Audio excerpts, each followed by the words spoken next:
Since the very beginning of the space age, people have been wondering if algae could provide a life support system beyond our planet, pulling carbon dioxide from the air, helping with water recycling, and even food production. In 1960, algae was flown into space for the first time aboard a Soviet spacecraft, which was only the fifth satellite to ever be launched into space. And over the last 60 years, we've continued to run experiments in space and on Earth to figure out how likely it is that algae could sustain us. And from dozens of studies, we've figured out that algae probably can thrive for up to a year in space. But we're talking about spacecrafts. What if we wanted to live permanently on another planet, like Mars?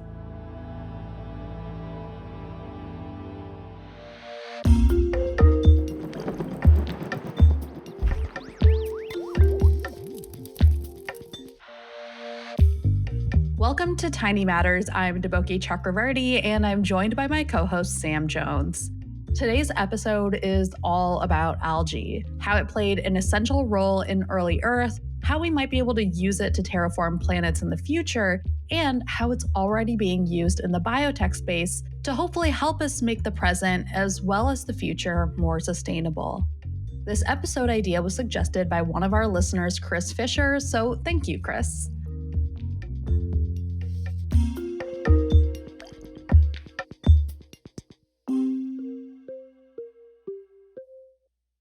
So, like we often do on Tiny Matters, we're going to start with the basics. Algae are plant-like organisms that are primarily found in aquatic ecosystems, and they're super diverse.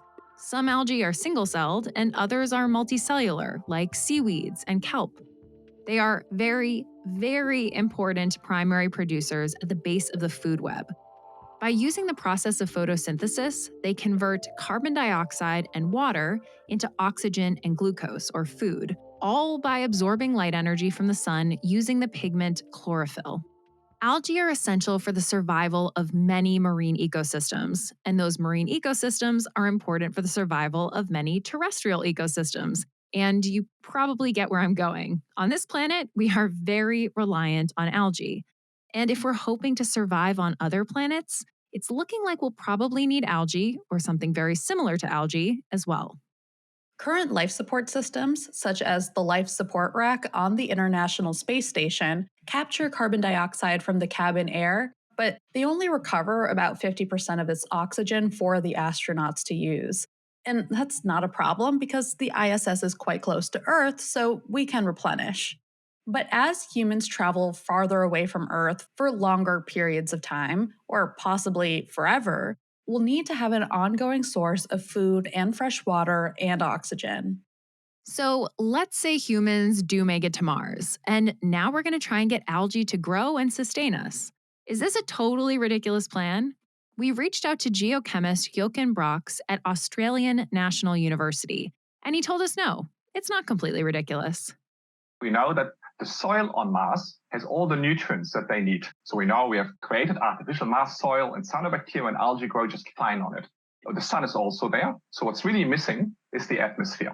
Mars has more than 95% CO2 and 3% nitrogen, but the total pressure is 100 times lower than on Earth.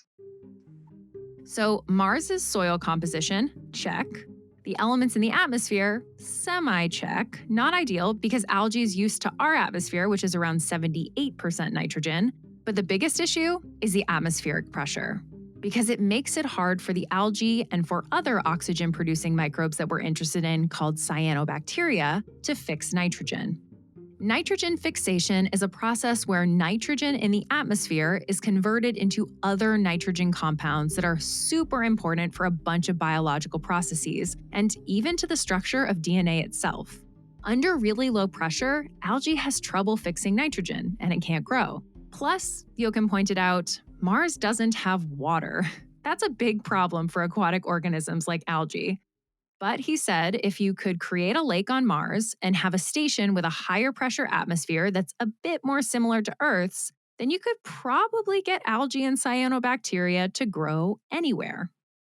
The idea of bringing cyanobacteria and algae to space is very cool, although we don't know yet how to make that happen or what it'll look like if we do bring these organisms to Mars.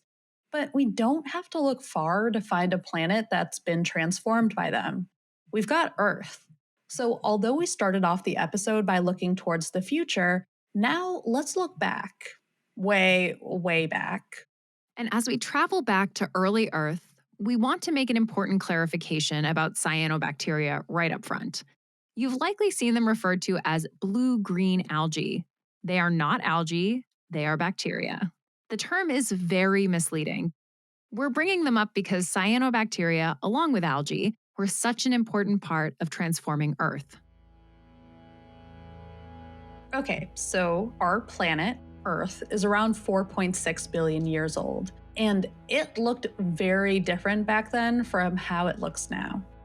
The atmosphere was mostly nitrogen, there was CO2, there was probably methane, and then we get the first signals in the geological record that oxygen appeared around 2.4 billion years ago. You can recognize this most nicely in rusted rocks, sediments with a red color.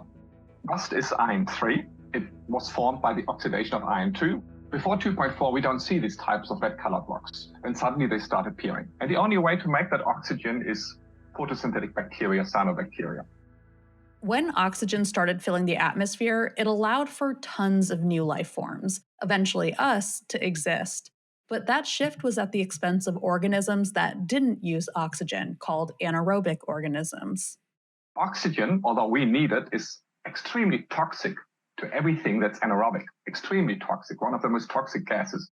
And it was probably one of the biggest mass extinctions in Earth history when cyanobacteria started making oxygen, probably causing a huge extermination of organisms on the surface. Those organisms on the surface were probably things like bacteria that had been living without oxygen or with very little oxygen for millions, maybe over a billion years. And when we talk about cyanobacteria and algae creating oxygen in the atmosphere, it's not that they physically produce tons of oxygen, it's that they're splitting the carbon dioxide in our atmosphere into its parts, carbon and oxygen, and then absorbing the carbon, leaving us with oxygen. Jochen told us that cyanobacteria coming in and oxygenating the atmosphere billions of years ago was kind of like if an organism showed up today that could take up the chlorine in the ocean and release it as chlorine gas. Chlorine is a component of salt, aka sodium chloride. So you can imagine that if there were an organism that could grab that chlorine and then shoot it into the air as chlorine gas, it'd be really, really bad for us humans and for a lot of other organisms. The oxygen created by those cyanobacteria did a lot of amazing things that changed the surface of the planet, that changed the rocks that we find.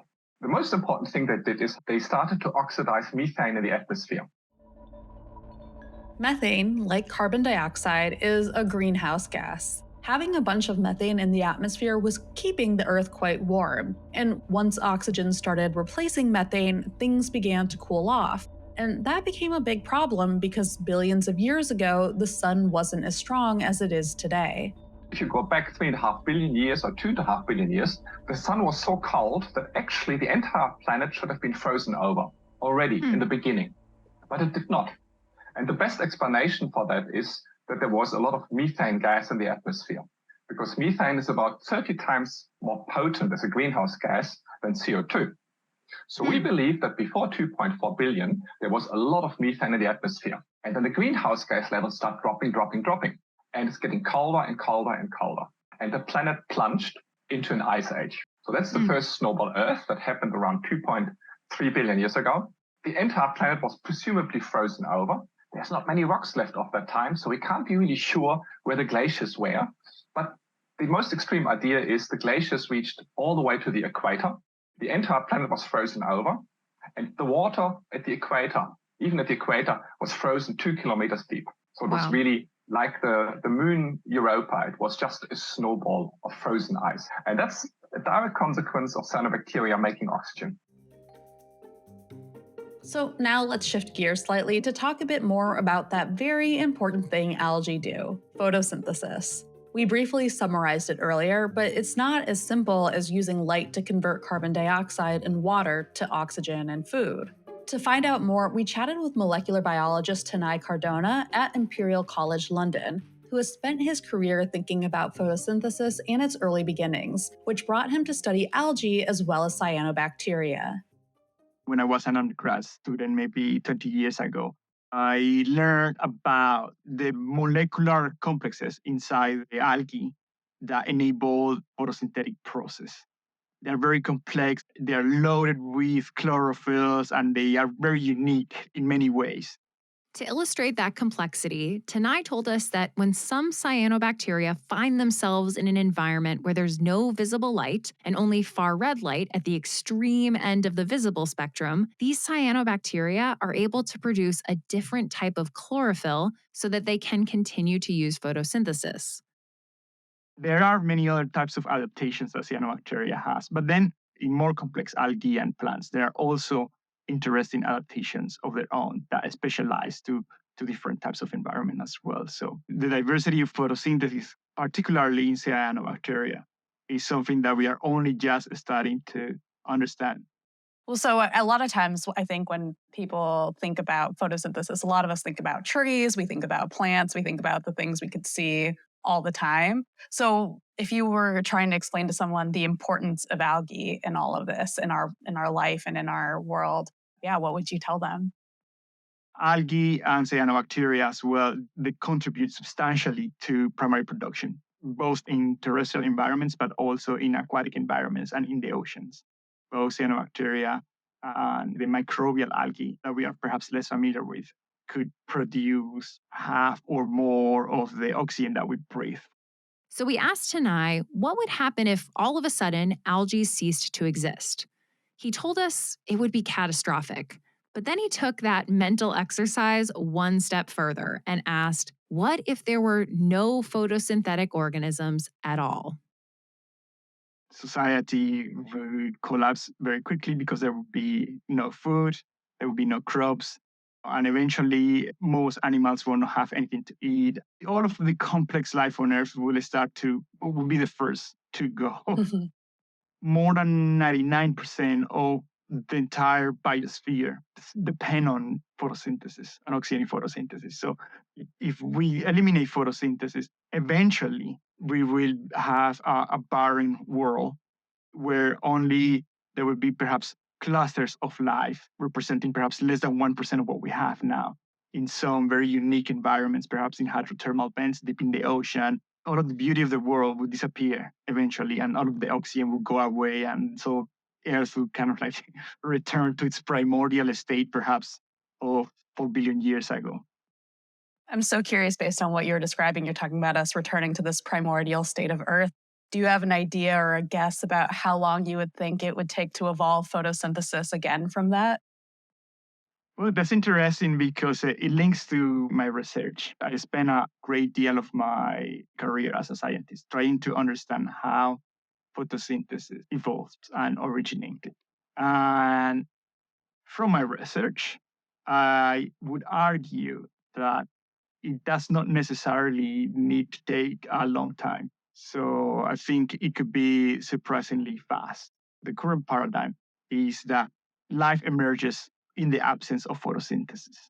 And then there could be hundreds of millions of years, if not a billion years, before the first type of photosynthetic organisms emerge.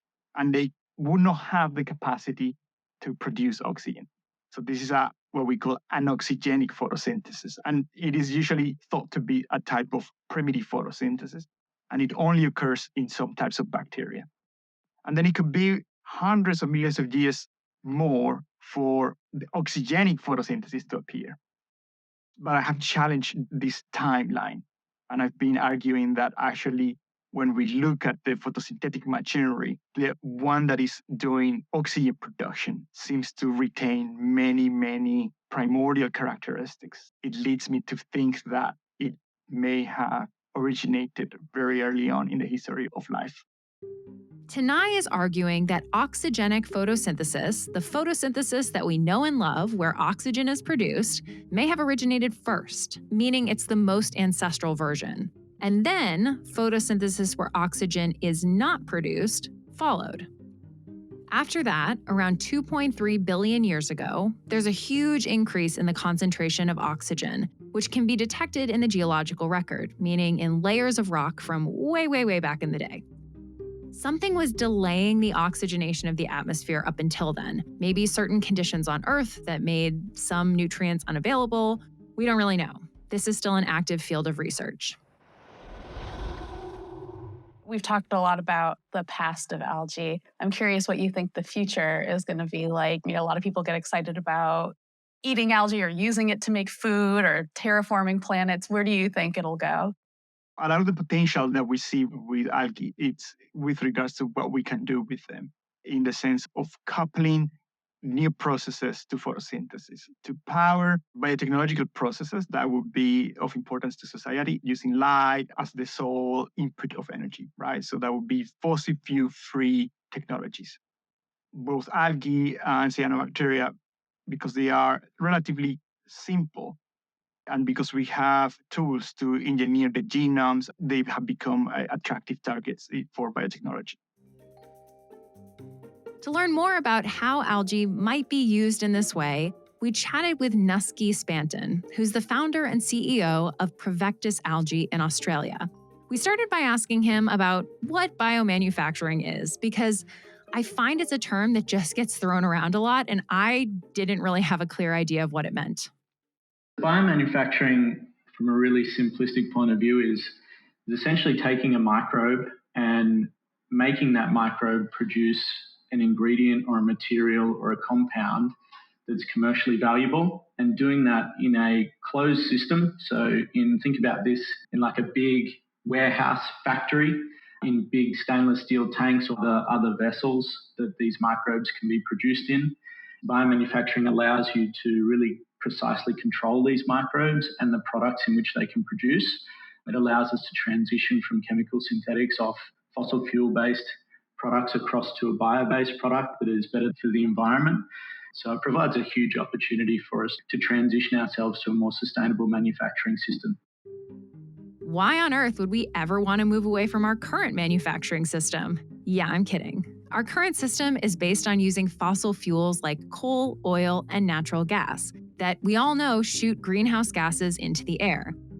We think about fossil fuels in the context of heating and providing electricity to homes or keeping your car running. But fossil fuel-based ingredients like petroleum are also used in cosmetics and in a huge range of other products. And so over the last 100 years, 200 years of the Industrial Revolution, one of the key components that's allowed us to get to a point in which we are now, where we have advanced materials, we have products on demand for ingredients in food products such as flavorings or fragrances, colorings, texturizers. These components, a lot of these chemicals aren't actually derived from natural-based production systems. So what we've essentially as human beings developed over the last 100 years is chemical synthesis. And this is the ability to take fossil fuel-based carbon chains and clip those carbon chains apart to basically make anything that we want. And what we're looking to do now with biomanufacturing is transition back. And instead of taking those fossil fuels out of the earth to produce everything that we now know and love and essentially are addicted to in our daily lives, is converting that across to the living organism in algae and being able to harvest carbon dioxide back out of the atmosphere instead of pumping it back into the atmosphere with fossil fuels, and produce all of the products and ingredients that we know and love. We're essentially building something much bigger than a single product.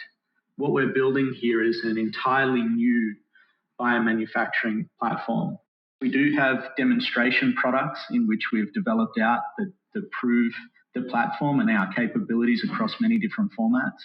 Some of those that we're focused on include specialty ingredients for the alternative protein market, such as unique colorings that perform the same way as animal blood that aren't any heme-based product. These are natural algae strains that have the ability to perform and cook and taste and look the same as a raw meat product would without having any genetic engineering. These products you'll be seeing coming to market this year. We also have additional bioactive cosmetic ingredients for collagen induction and moisturizing and UV blocking. Nusky told us that another product they've worked on to prove the platform works is an algae-produced alternative to palm oil, which is used in cooking and tons of different packaged products. Palm oil production is a massive cause of deforestation in the tropics, so getting algae to produce a comparable oil on a large scale would be incredible. So instead of burning and breaking down fossil fuels to make products, algae use light and capture carbon dioxide. That seems like a pretty great swap. So why haven't we been using algae instead of fossil fuels for decades at this point? There's a reason why algae hasn't been used at any global scale before. It's extremely tricky to work with because we've never really had the technology or the understanding of what it requires to grow. And that's the fundamental basis. How light works in water is very different to how it works when coming into our atmosphere and shining on us. The understanding of light is a very complex thing. And here we've got an organism that essentially requires converting light energy into chemical energy. And these organisms are moving around in this aquatic environment, and they've needed to evolve mechanisms to harvest that light in different ways and repel the light in different ways. So in our manufacturing systems, we've built hardware, software platform with machine learning and artificial intelligence. But all of this technology has now allowed us to look deeper inside of algae and understand what it requires to grow. And more importantly, what we need to give it to be able to produce the materials and the chemical compounds that we desire for commercial applications. At the end of the day, the way we humans are doing things and have been doing things since the beginning of the Industrial Revolution needs to change immediately if we want to survive and if we want our planet to still look like our planet. We can't continue down the pathway that we currently see. And if we think about the basics of existence on planet Earth, algae was the reason, essentially, for us to be here on planet Earth. Without algae pulling that carbon dioxide and the greenhouse gases out of the atmosphere, we wouldn't be here in a habitable planet today. And so whether we like it or not, whether we're still here or not, algae will colonize this planet and it will convert it back to something that's livable if we decide to go down a pathway that we're seeing now. Should we tiny show and tell? Yeah, let's do our tiny show and tell. Let's do it. Should really get a theme song for a tiny show and tell. Like a jingle. Yeah. That'd be fun. Any listeners good at making jingles, let us know. Okay, cool. Today I'm talking about kind of the moon, kind of Earth. It feels relevant to this episode, but it feels maybe even more relevant to the episode that's coming out after this one. So this is like a little preview. It will be a space-themed episode. Okay, so let's talk about the leading theory for the origin of the moon. The idea behind how we got the moon, and I think it's pretty well accepted, is that a Mars-sized planet, which has been dubbed Theia or Theia, Theia, struck early Earth, which ejected this cloud of debris into space that later coalesced. That's how we got our moon. And now there's this new computer simulation that this group has done to suggest that the remains of Theia are actually deep inside our planet and might have triggered the onset of subduction, which is a feature of modern plate tectonics. Of all the worlds that have been discovered, ours is the only one that seems to have plate tectonics. Earth's plates have been shifting around for billions of years, lifting up mountain ranges, creating volcanoes. Yeah, the plate tectonics are really, really important. So apparently, there are these two continent-sized blobs of material in Earth's lower mantle, and they seem to have been involved in a bunch of the subduction that happened right after the moon formed. And now, using a computer simulation, researchers have come to this conclusion that these masses probably came from Theia. The take home is that this collision event that happened not only gave us our moon, but maybe also led to these moving tectonic plates. And so it's kind of cool to think that if that is the case, then there might be something about these tectonic plates themselves that would help in the search for other Earth-like worlds, is like one of the arguments where this could be cool. However, this is something that scientists just published about. This is the early days. So it's still quite controversial, as a lot of these big theories are. That is so wild. That is Yeah. so cool. Yeah. I mean, I understand that for the scientists who are doing this work, maybe a lot of this becomes intuition, but it's just so weird to me that we can like see these things and draw conclusions about everything from the moon to like our tectonics. That's so cool. Yeah. And I will also say, so in chatting with Jochen, one of the things that he said that wasn't included in the episode was that like the scientists who study things that happened so long ago, they have to be comfortable taking big swings because there's so little information that, of course, you need to have research behind the claim that you are making. But you have to, if you are working in that space, you have to be ready to make big claims, take big swings. Well, I know why this ties into our next episode, but I like that it also still ties into this episode. Me too. Yeah. Well, for my tiny show and tell, I want to bring us back home. I want to talk about this battle that could be happening in your home right now, and you probably wouldn't know about it. And this is the battle between black widow spiders and brown widow spiders. I did not know there were brown widow spiders. Please continue. Oh yeah, there are. So yeah, most of us are probably pretty familiar with black widow spiders. They live in homes. They've got that distinctive red mark.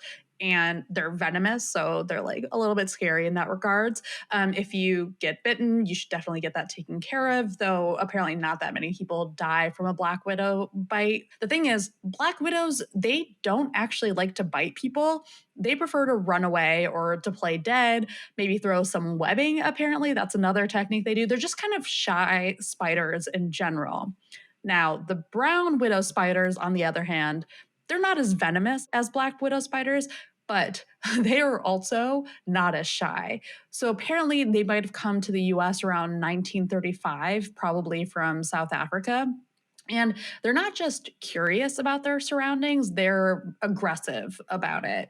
And so there was this science tutor named Louis Coticchio. He started to notice that, like, when he was like looking at different homes, that if black widows lived in that home, but they ended up overlapping with the territory of brown widows, the black widows would just eventually not be there anymore. Like they would just kind of vanish. And it didn't seem like this was an issue of two species competing for food. So scientists were suspecting that there was like actually some kind of like aggression going on between these species. And they decided to see what would happen then if you put brown and black widow spiders in the same enclosure along with some other related species. And they found that the brown widow spiders would target the black widows and like kill them around like 6.6 times more than they would target any other species. Oh my God. And in general, brown widows were more aggressive. As they got older, they seemed to be a little less likely to go after the black widow spiders. And the thing is also, like, the black widows were never provoking the fight. Again, like, they're shy. Like, it's the brown widows who were starting this. And so the scientists think that what might be happening is that because there were these other species and the brown widows didn't seem to go after them, it just might be that those species put up more of a fight. Like the black widows, they don't really fight back that much. They kind of just run away. So maybe they were just easier targets in that regard. The good news, hopefully, maybe for black widow spiders, and I never thought I would say, the good news for black widow spiders. The good news for them is that brown widow spiders tend to stick to urban areas, but black widows, they can actually like branch out and survive in the wilderness. Maybe if they get kicked out of our homes, like they'll find a place somewhere else that brown widow spiders can't find them.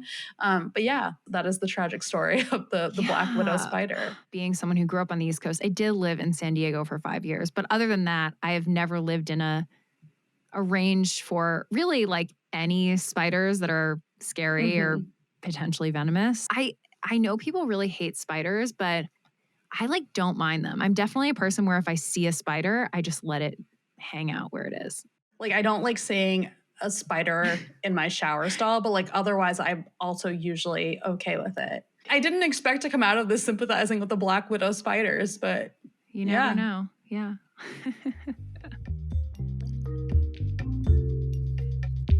Thanks for tuning in to this week's episode of Tiny Matters, a production of the American Chemical Society. This week's script was written by Sam and was edited by me and by Michael David. It was fact-checked by Michelle Boucher. The Tiny Matters theme and episode sound design are by Michael Simonelli and the Charts and Leisure team. Our artwork was created by Derek Bressler. Episode audio was edited by Russell Silber. Thanks so much to Jochen Brox, Tanai Cardona, and Nusky Spanton for joining us. If you have thoughts, questions, ideas about future Tiny Matters episodes, send us an email at tinymatters@acs.org. You can find me on social at SamJScience.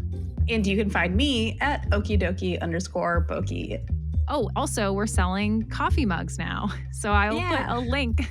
I'll put a link to the Tiny Matters coffee mugs in the episode description. See you next time.